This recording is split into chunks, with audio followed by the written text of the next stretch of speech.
Listo, muy buenos días.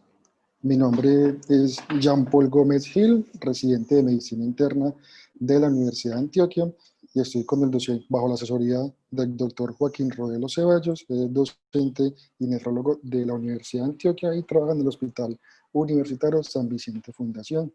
Hoy vamos a hablar sobre lesión renal aguda para socializar y puntualizar sobre el protocolo institucional. Entonces, los temas a tratar que les propongo y estas diapositivas y esta presentación fue realizada en conjunto con el doctor Joaquín Rodelo. Vamos a hablar sobre la epidemiología, un poquito sobre tratamiento y luego ya sobre la terapia de reemplazo renal. Entonces, la definición de la lesión renal aguda va a estar dada por un síndrome clínico que va a ocurrir abruptamente en horas, días o semanas, pero en un periodo máximo de los 3 meses, que va a conducir a una disminución de esa función renal con la posterior acumulación de los productos nitrogenados y que también asociado comúnmente va a estar a la disminución del gasto urinario y esta entidad clínica es lo más importante, es que potencialmente reversible. Entonces, las diferentes definiciones por medio de los consensos que se han dado la podemos visualizar por medio de esta tabla, donde a partir de Rifle 2003, luego Akin 2007 y por último en CAIGO 2012, vemos que en común acuerdo entre ambos van a tener en cuenta siempre la parte de la creatinina sérica y también el gasto urinario.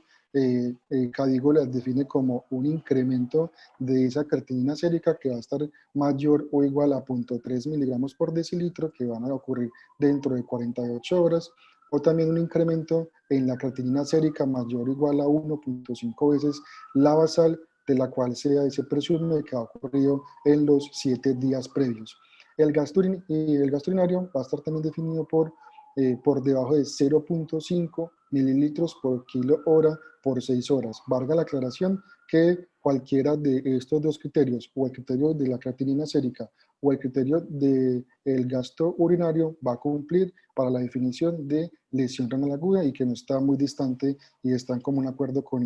el protocolo institucional que también quedó de esa manera. Esta tabla es para mencionar las diferentes definiciones de lesión renal aguda, ya de la que acabé de mencionar previamente, y también el otro, digamos que la otra definición que aparece es la parte de la enfermedad renal aguda, que se define como una lesión renal aguda o una tasa de filtración glomerular por debajo de 60 mililitros por minuto por 1.73 metros cuadrados, que se ocurre en menos de 3 meses, o que esa tasa de filtración glomerular vaya a decaer mayor o igual a 35%, o el incremento de esa creatinina sérica por encima del 50%, y que esto ocurra en menos de un periodo menor de 3 meses. Entonces, la epidemiología de esta entidad clínica va a depender del escenario en donde nos encontremos. Por ejemplo, en el ámbito ambulatorio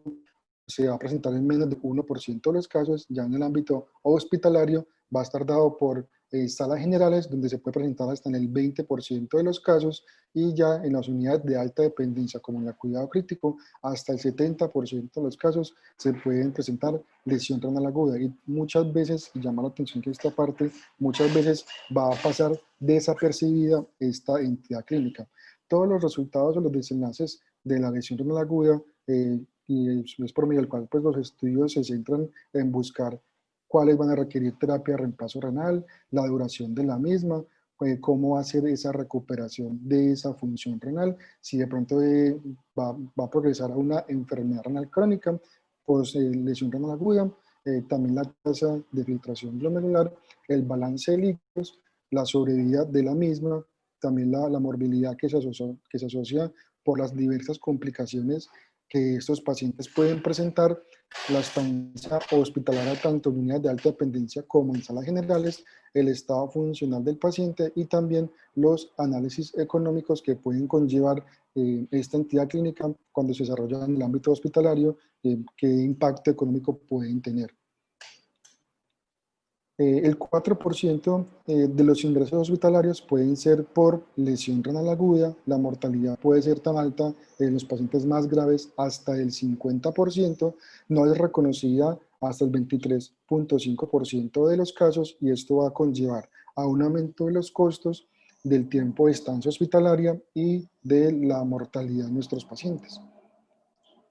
Eso es para demostrar cómo la parte de la incidencia de la disfunción de esos órganos en pacientes críticamente enfermos realizaban 3.417 pacientes de 198 unidades de cuidados intensivos de 24 países europeos. Vemos cómo la incidencia de esa falla de órgano en pacientes críticamente enfermos, dado por la parte renal, va a llegar cerca del 50%, sea de origen no sepsis o sea de origen séptico. O sea, por lo tanto, es muy importante reconocerlo, que el riñón es uno de los principales órganos comprometidos en este ámbito hospitalario.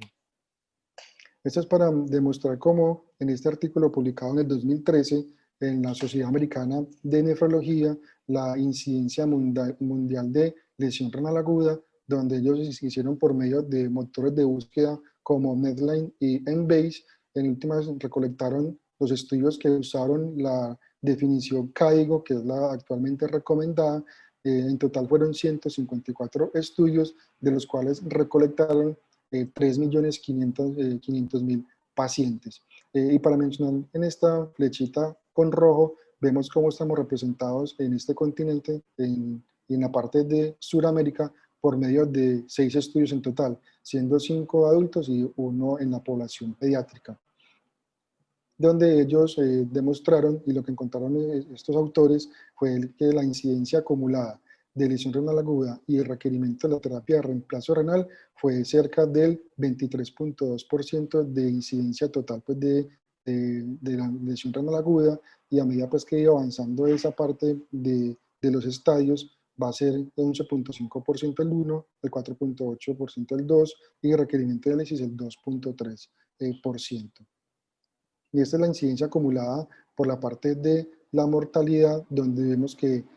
todo paciente que desarrolle lesión renal aguda, y a medida que va incrementando el estadio de la misma, estadio 1, estadio 2, estadio 3, vemos que esa mortalidad se va incrementando proporcionalmente.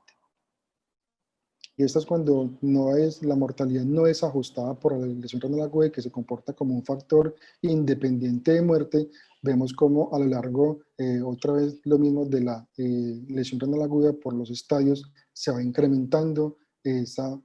mortalidad en estos pacientes. Por eso es importante reconocerla, ya que esto se comporta como un factor de riesgo para mortalidad. Esta es la incidencia de la población requiriendo diálisis en región renal aguda en la población estadounidense, donde siguieron del 2000 al 2009 el número de casos absolutos en naranja, y la incidencia en la población. Vemos que a medida de lo que va transcurriendo los años, va apareciendo mayor incidencia de esta entidad requiriendo diálisis. En esta figura podemos ver cómo va a estar dado la incidencia de la lesión renal aguda por región. Vemos que en la parte americana es del 25% aproximadamente, en la parte de Sudamérica del 31%, y vemos que a nivel mundial se comporta en el rango entre los 20 y el 32-35% de lesión renal aguda a la admisión hospitalaria. Las causas de esta misma en el ámbito hospitalario van a estar dados por una proporción importante de necrosis tubular aguda, pero también tener en cuenta la parte prerrenal, también la enfermedad renal crónica sobre una lesión renal aguda sobre una enfermedad renal crónica, la parte obstructiva, y ya en menor proporción la nefritis intersticial aguda, la parte vascular y la glomerulonefritis rápidamente progresiva. Los factores mayores de riesgo para esta entidad clínica va a estar dado por factores propiamente del paciente, de los medicamentos y agentes que el paciente está consumiendo, y por los procedimientos que nosotros le brindemos en la atención clínica. Vemos que en la parte del paciente lo principal va a ser la edad, mayor de 75 años, y que tenga otras comorbilidades como la diabetes mellitus, la falla hepática, la enfermedad renal crónica, que tenga también arteriosclerosis, hipertensión, que el paciente esté ocurriendo también con hipotensión, sepsis y ya otras entidades como el síndrome de lisis tumoral y la rhabdomyolysis. En la parte de los medicamentos y agentes que pueden producir y ser como factor de riesgo para esta entidad, van a estar por los antiinflamatorios no esteroideos, los inhibidores de la ciclooxigenasa 2, la ciclosporina o el tacrolimus, los IECA y los ARADOS también, los agentes de contraste yodados y antibióticos como los aminoglicosidos y la anfotericina. Y procedimientos propiamente dichos ya en pacientes que tengan algún procedimiento cardiopulmonar, también que tenga alguna cirugía de la aorta y que tengan trasplante hepático o el mismo trasplante renal. Entonces, la clasificación y los estadios que nos propone las guías CAEGO del 2012 va a estar dado por un estadio 1, un estadio 2 y un estadio 3, que ambos van a estar definidas y o por la creatinina sérica y el gasto urinario. Vemos que en el estadio 1 va a estar dado por la creatinina sérica de 1.5 a 1.9 veces por encima de la basal o un incremento mayor o igual a 0.3 miligramos por decilitro. Por el gasto urinario va a estar dado por menos de 0.5 mililitros por kilo hora por 6 a 12 horas. En el estadio 2, esta creatinina se va a elevar por encima de la basal de 2 a 2.9 veces. El gasto urinario de menos de 0.5 mililitros kilo hora por mayor o igual a 12 horas. En el estadio 3, cuando esa creatinina se eleva por encima de 3 veces la basal, o hay un incremento de esa creatinina sérica por mayor o igual a 4 miligramos de decilitro, o que ya el paciente se le haya iniciado de terapia de reemplazo renal. Y con la parte del gasto urinario, cuando es menor de 0.3 mililitros por kilo hora, mayor o igual a 24 horas, o una anuria mayor o igual a 12 horas. Y esto pues, no dista tampoco mucho de la clasificación pues, propuesta en el protocolo que estamos socializando. Importante mencionar que se va a tomar referencia de esa creatinina a la concentración más baja que se haya registrado dentro de los últimos 3 meses si el paciente lo presenta. Y si no tenemos una creatinina y no se cuenta con esa creatinina basal, se debe estimar por medio del cálculo por la fórmula o la ecuación de MDRD, asumiendo una basal de 75 mililitros minuto por 1.73 metros cuadrados para el sexo, la raza y la edad. Es importante mencionar siempre que se deben de descartar las causas obstructivas en esta entidad clínica. Esto es para demostrar cómo la parte, cuando hay una anoxia, una lesión renal, se va a manifestar en las 48 horas y esta va a estar por la lesión renal aguda. A partir de los 7 días hasta los 90 días ya vamos a hablar sobre enfermedad renal aguda y ya a partir de los 90 días en adelante sobre enfermedad renal crónica. Esto lo vamos a también a subclasificar la parte de la enfermedad renal aguda en un estadio 0. Este estadio 0 se va a definir por medio de estos dominios A, B, C o B y C. Comencemos con la parte del C, es cuando la creatinina sérica, el nivel va a estar por debajo de 1.5 veces el valor basal, pero el paciente no va a regresar a sus niveles basales de creatinina. El dominio B va a estar dado porque todavía continúa con una evidencia de una lesión, está en reparo o en regeneración y que esto va a indicar pues pérdida glomerular de los glomérulos renales o la reserva tubular, y el A es cuando es la ausencia de este B y C que anteriormente mencioné. Y el BC es una combinación de los que anteriormente mencioné. Ya el estadio 1, 2 y 3 se comporta pues de la misma forma a la definición de CAEGO. Acá vemos como el resumen del espectro de esta lesión renal aguda, cómo va a estar dentro de los primeros 7 días, a mencionarlo como lesión renal aguda CAEGO, estadio 1, 2 y 3, o ya pues que requiera terapia de reemplazo renal, a los 7 a 90 días como ya enfermedad renal aguda, también estadio 0, que es el subagudo, por medio también de los dominios A, B y C que anteriormente mencioné, que ya pues estadio 1, 2 y 3, o que esté en terapia de reemplazo renal. Y ya por encima de los 90 días que esta lesión persista, ya lo vamos a denominar enfermedad renal crónica, que ya propiamente dicho aquí debemos descartar pues qué complicaciones asociadas puede presentar nuestros pacientes. En este estudio publicado en el 2015 en la revista americana de nefrología, los autores intentaron demostrar la clasificación de esta lesión renal aguda dado por gasto urinario versus el nivel de creatinina sérica. Un estudio basado en Norteamérica, en un centro hospitalario. Lo que ellos tomaron fue un periodo entre el 2000 y el 2008. Lo que hicieron fue revisar historias clínicas electrónicas y de las cuales determinaron que habían 32.000 personas, de población habían 32.000 personas, de las cuales que cumplían el criterio eran el 72%, que van a estar dadas por estos 23.866 pacientes, donde ellos definían qué enfermedad renal aguda estaba más grave por el gasto urinario y por la creatinina sérica o por ambos. Vemos en las características en esta tabla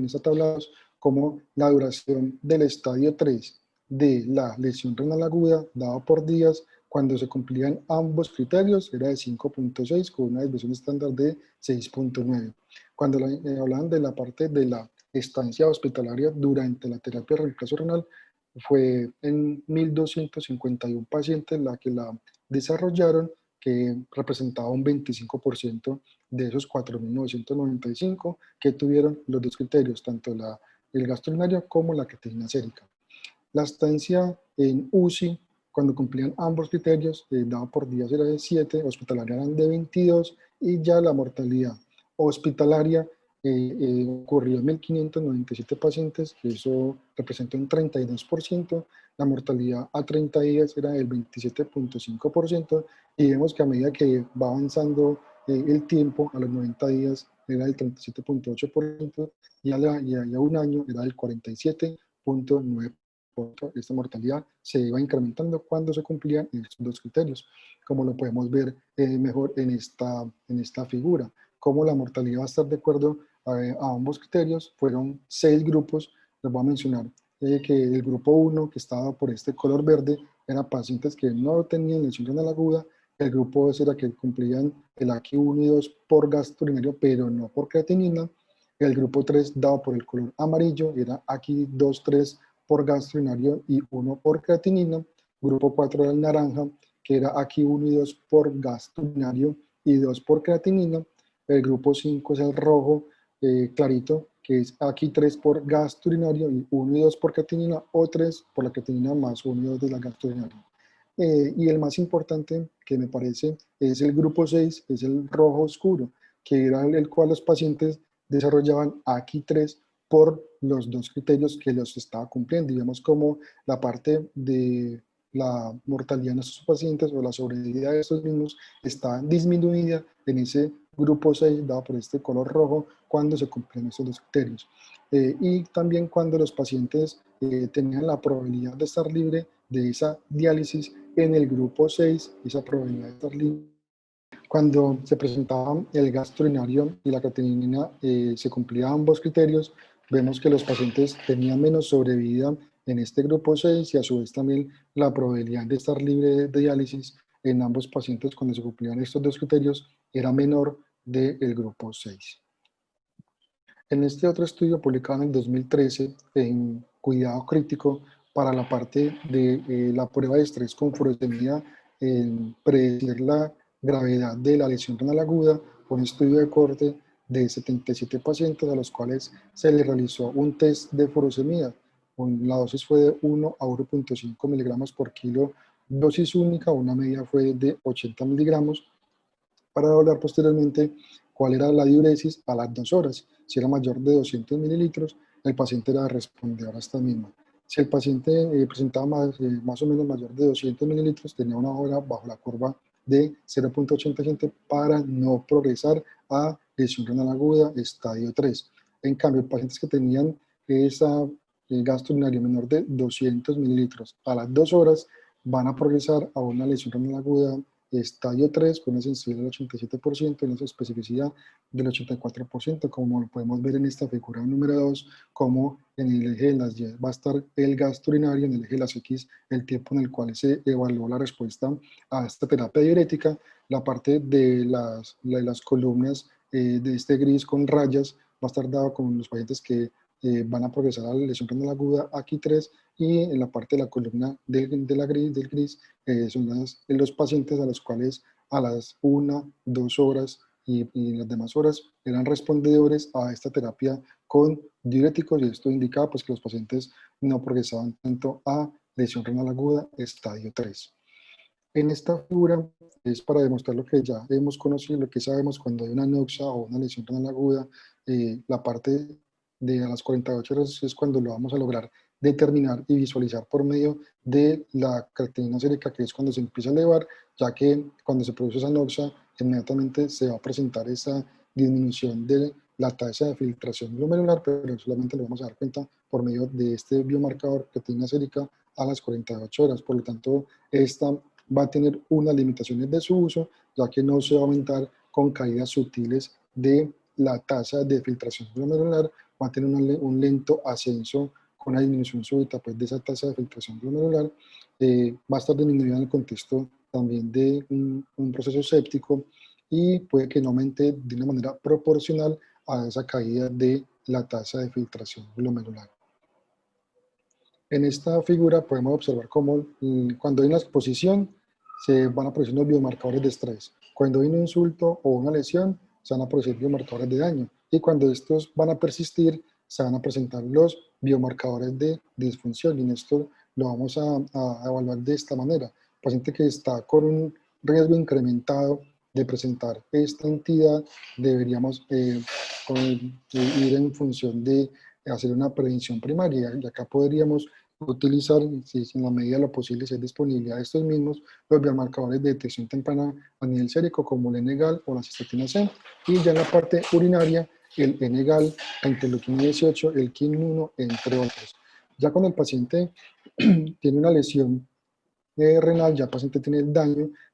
deberíamos de identificarlos para hacer la prevención secundaria, y nos damos cuenta por medio, pues en este escenario, de la creatinina sérica. Ya cuando esa tasa de filtración glomerular va a ir disminuyendo, el paciente ya entra en una falla renal a hacer la terapia en función de esta misma para prevenir la muerte del paciente y prevenir las posteriores complicaciones asociadas a la lesión renal aguda. La manera de prevenir y lo que nos recomienda las guías CAIGO a lo largo de todos los estadios, en pacientes tanto de alto riesgo como en el estadio 1, 2 y 3, es descontinuar todos los agentes nefrotóxicos cuando sea posible, asegurar un adecuado estado de bulimia y de presión de perfusión, considerar hacer un monitoreo estricto de estos pacientes, seguirlo en el tiempo con una creatinina sérica y el gasto urinario, evitar la hiperglicemia y considerar alternativas diferentes a procedimientos que requieran material de contraste de estos pacientes. Ya que en última, si el paciente sigue progresando, hay que considerar que vaya a requerir terapia de soporte renal e incluso pues un ingreso a unidades de alta dependencia. El manejo no farmacológico va a ser algo muy puntual. La parte renal es renal y postrenal, donde en esta se va a preservar, tratar de preservar esa perfusión renal, la pérdida de volumen que se está presentando, tratar de corregirla, y importante según va a ser según la causa. En la renal, siempre prevenir también la hipovolemia, la hipotensión y los nefrotóxicos, un monitoreo continuo de esos pacientes, y también va a ser dependiendo de la causa el tratamiento específico. Y en la parte postrenal, siempre retirar esa obstrucción que lo está generando, y tener en cuenta que hay que manejar esa fase poliúrica, que esos pacientes pueden tener una gran cantidad de producción de orina en esta fase, que en últimas a una prerenal, y en últimas pues efectos deleterios en los desenlaces renales. Entonces, ya para entrar en la parte de la urgencia dialítica, como la vamos a definir como una condición clínica que se puede desarrollar en cuestión de horas, que va a requerir una terapia de soporte renal para la remoción de estas toxinas, tanto endógenas como exógenas, en este escenario la parte de las intoxicaciones, ya que estas se van a acumular en el contexto de pacientes con lesión renal aguda, enfermedad renal crónica o uso accidental o intencional de estos tóxicos que sean potencialmente dializables, como por ejemplo en personas que se hayan intoxicado con alcohol metílico, con litio, entre otras más causas que se puedan dializar. Ya que si en este escenario no son removidas porque el riñón es incapaz de hacer su función de remoción de estas toxinas, va a correr el riesgo la vida de nuestro paciente y en este punto es donde nosotros actuamos. Las indicaciones clásicas las podemos ver en esta tabla de la parte de terapia de reemplazo renal, donde hay unas indicaciones absolutas, donde van a estar dadas por una sobrecarga hídrica que no responde a la terapia diurética, una hipercalemia persistente a pesar de la terapia médica, una acidosis metabólica grave a pesar de la terapia médica y que el paciente tenga síntomas urémicos como encefalopatía, pericarditis o también sangrado pues, por la uremia. Y ya las indicaciones relativas va a ser esa progresiva azoemia sin manifestaciones urémicas y la persistente oliguria o también la anuria. De esta forma también la podemos clasificar y digamos que aprendérnoslas de una manera más didáctica y va a estar dada por el acrónimo AEIOU, donde la va a estar dado pues, por los trastornos ácido-base, la E va a estar dado por los trastornos hidroelectrolíticos, principalmente la hipercalemia, también se puede dar por anormalidad del sodio e incluso también por la hipermagnesemia. En la I, por las intoxicaciones, por las toxinas que son dializables, la O, por lo que ya acabo de mencionar, la sobrecarga hídrica acompañada con edema pulmonar que no responda al manejo médico, y la U, por lo que también anteriormente mencioné, de la uremia con manifestaciones clínicas de esta misma. Y lo que recomienda pues en la parte del protocolo que estamos socializando es lo que anteriormente mencioné, la parte de las complicaciones urémicas, hidroelectrolíticas, la acidosis metabólica, de la oligoanuria, sobrecarga de volumen y también pues las intoxicaciones. En esta escenario también puedes tener en cuenta el litio, el etilenglicol y los salicilatos. El acceso vascular, cuando estamos pensando ya en un paciente hacer la terapia de soporte renal, debe ser un catéter que se asegure sea de alto flujo, más o menos de 200 a 250 mililitros minuto, va a ser de preferencia yugular, ya que esta va a tener una menor incidencia sobre el femoral de infecciones, y este va a ser con un tamaño medio del femoral del adulto de 20 centímetros y el yugular de 15 centímetros. Entonces, ya después de de estar pensando que va a requerir terapia de soporte renal por una urgencia dialítica, de haber asegurado la parte del acceso vascular, hay múltiples modalidades de terapia de reemplazo renal que se dividen de diversas formas. No me voy a centrar mucho en esto, pero a mencionar la parte de las intermitentes y la parte de las continuas, de las cuales disponemos varias de estas mismas para poder a nuestro paciente ofrecerle pues, este tratamiento. Los principios de esta terapia de reemplazo renal van a estar dados por la ultrafiltración, que esta va a ser principalmente por el transporte de líquidos, la difusión, convección y absorción va a estar dado principalmente por el transporte de los solutos para entender un poquito sobre cómo es la dinámica de esta terapia de reemplazo renal. Voy a hablar por encima una por una. Entonces, los solutos se van digamos que a dializar dependiendo o de acuerdo a ese peso molecular, donde vemos que en la parte va a ser un peso molecular grande, la albúmina, la mioglobina, la beta-microglobulina y la inulina, un tamaño medio, la vitamina B12, glucosa y ácido úrico, y un tamaño pequeño, la creatinina, el fosfato, la urea, el potasio, fósforo y el sodio, que son los que más fácilmente se van a dializar. El concepto de difusión va a estar dado, como lo conocemos de bioquímica, el movimiento de los solutos va a ser de un área de mayor concentración a un área de baja concentración de los solutos. La parte de la convección va a estar dado por ese movimiento de los solutos por medio de una membrana que va a ser permeable al flujo del agua y esta va a generar pues, el agua ultrafiltrada. El concepto de la absorción va a estar dado por la adherencia de esas moléculas que van a estar dados en esa superficie interior de la membrana, como la podemos observar en esta imagen, cómo esa adherencia se va a presentar en esta membrana. La ultrafiltración va a estar dada por esa presión positiva que se da a través del movimiento de los líquidos en esa membrana, que va a pasar de un lado al otro.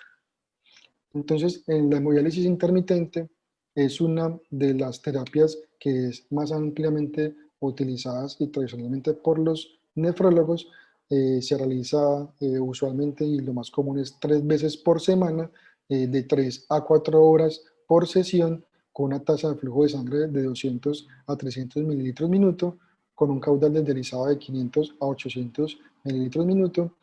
Va a ser un aclaramiento de sólidos por la parte de la difusión, y el volumen se va a retirar como ultrafiltración. Entonces vamos a hablar muy por encima sobre las modalidades que hay disponibles. Por ejemplo, la ultrafiltración continua lenta, que es la terapia SCUF, que el objetivo principal de esta va a estar dada por la remoción del líquido en forma segura, y todo esto va a estar dado pues por la adecuada tolerancia del paciente. Va a tener un flujo de sangre variable y vemos que no va a requerir ni dializado ni tampoco un reemplazo de estos mismos. En la hemofiltración venosa continua, el objetivo principal va a ser esa remoción de solutos por convección. El flujo sanguíneo también va a ser variable y el reemplazo va a estar dado de 35 a 70 mililitros minuto, unos 2 a 4 litros por hora, y que esta depuración de líquidos es determinada pues por la velocidad de ese líquido de reemplazo y el modo de dilución, y el dializado no va a requerir. En la hemodiálisis venovenosa continua, el objetivo va a ser la remoción por medio de difusión de estos solutos. El flujo sanguíneo también va a ser variable. El dializado va a ser también va a ser por difusión de 35 a 70 mililitros minuto, entre 2 a 4 litros por hora. Y esa remoción de estos solutos va a estar determinada por esa velocidad del flujo del dializado y no va a requerir un reemplazo. En cambio, la hemodiafiltración venovenosa continua es la que va con las dos terapias anteriormente mencionadas, ya que va a remover esos solutos por difusión y por convección. El flujo sanguíneo también va a ser variable. Este dializado va a estar regularmente entre 15 a 50 mililitros minuto, el reemplazo entre la misma proporción, y esto, el total va a estar dado pues por el dializado más el reemplazo, que regularmente también es de 2 a 4 litros por hora. En resumen, de todas las diferentes modalidades de terapia de reemplazo renal por un paciente con insuficiencia renal aguda, acá podemos ver la que más ampliamente utilizamos en nuestro hospital, la terapia SLED, que va a ser un flujo de 100 a 300 mililitros por minuto. Va a ser el principio de ese transporte de los sólidos, predominantemente va a ser el de la difusión. El ultrafiltrado va a ser dependiendo de la condición clínica del paciente, y la parte del aclaramiento de la urea va a ser de 80 a 90 mililitros por minuto.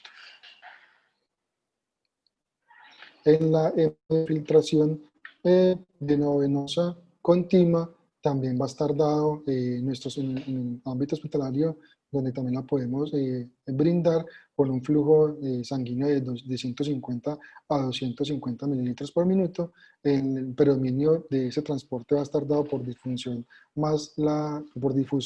convección, ultrafiltrado de 1000 a 1500, y el flujo del dializado y el reemplazo de ese volumen va a ser entre 1000 a 1500, y la parte de la depuración de la urea va a estar dado de 25 a 33 mililitros minuto. En esta tabla vemos cómo están las ventajas y desventajas cuando estamos hablando de hemodiálisis intermitente, la prolongada y la terapia de reemplazo renal continua. La hemodiálisis intermitente y la prolongada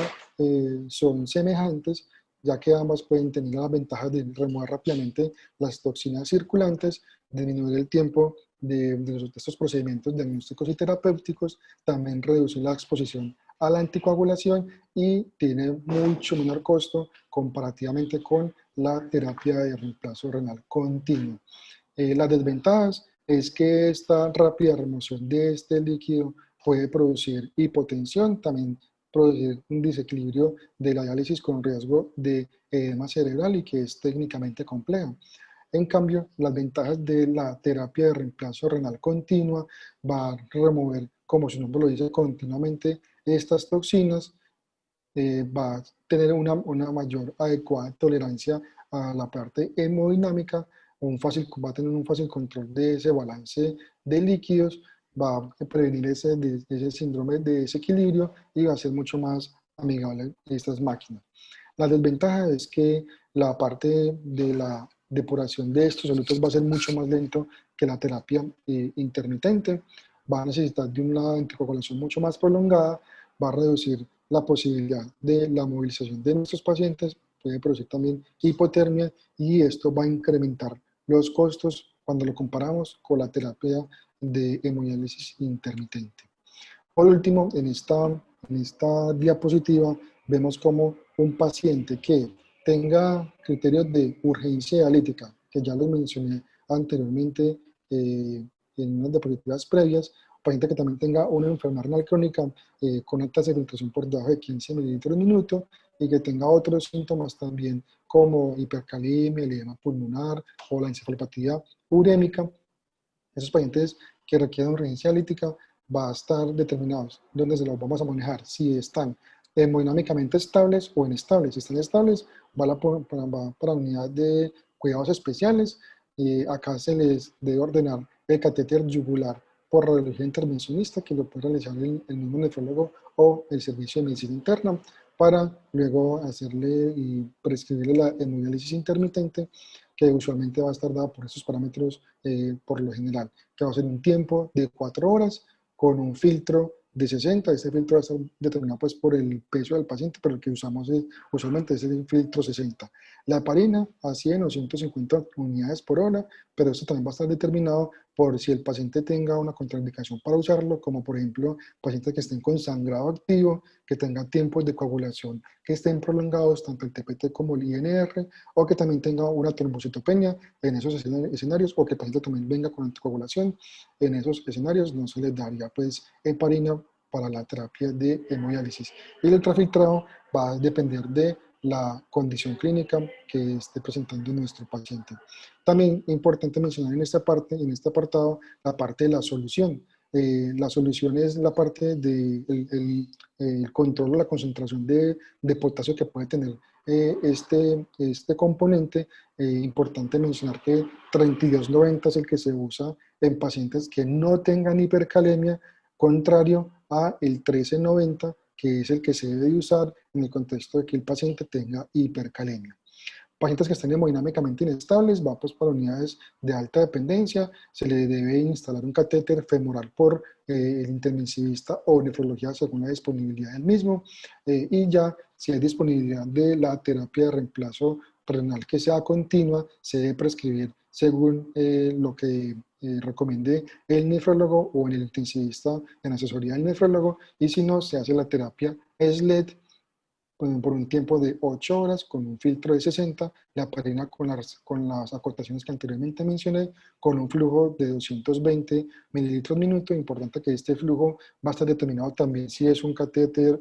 temporal o un catéter tunelizado, o si el paciente tiene una fístula, este flujo